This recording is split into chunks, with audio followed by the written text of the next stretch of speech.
Mga kaboxing, napakagandang balita para sa mga tagahanga ni John Riel Casimero matapos ang kanyang kahangahangang panalo laban kay Luis Nery sa pamamagitan ng napakalupit na 4th round knockout.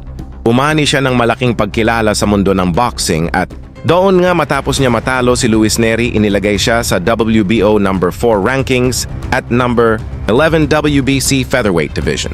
Dahil sa impresibong tagumpay na ito, inilagay na din si Casimero bilang IBO featherweight number 1 contender.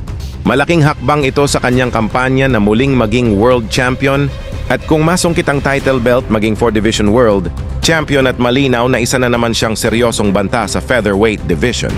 Ipinakita ni Casimero ang kanyang bilis, lakas at killer instinct na matagal nang kinatatakutan ng kanyang mga kalaban.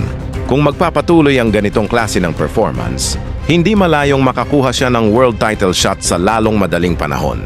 Ano sa tingin ninyo mga kaboxing?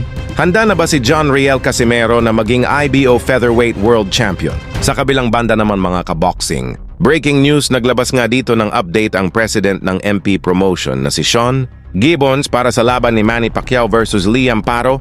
Kaya pa bang maging world champion ni Manny Pacquiao sa edad na 46? Kung matutuloy ang laban ni Manny Pacquiao laban kay Liam Paro para sa IBF welterweight championship ngayong 2026, isa ito sa pinakamalalaking laban ngayong taon nato sa boxing.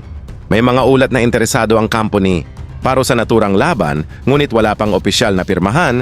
Sa tingin nyo, may tsansa ba si Pacquiao manalo pero napakahirap na hamon to para sa kanya pero napakalaki ng kanyang karanasan bilang 8th Division World Champion.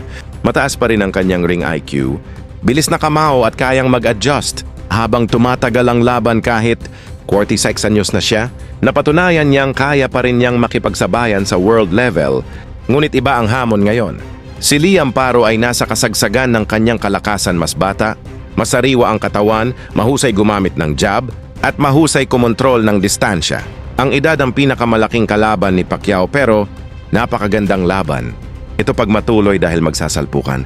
Ang karanasan at alamat ni Pacquiao laban sa kabataan at kasalukuyang lakas ni Paro. Kung maibabalik ni Pacquiao ang kanyang explosiveness at makakapagputol siya ng distansya, maaari niyang ilagay sa alanganin ng kampeon. Ngunit kung mapapanatili ni Paro ang laban sa kanyang paboritong distansya, mahihirapan ang dating hari ng welterweight. Kung sakaling manalo si Pacquiao at maagaw ang IBF welterweight title, isa ito sa pinakadakilang comeback sa kasaysayan ng boxing karera ni Pacquiao.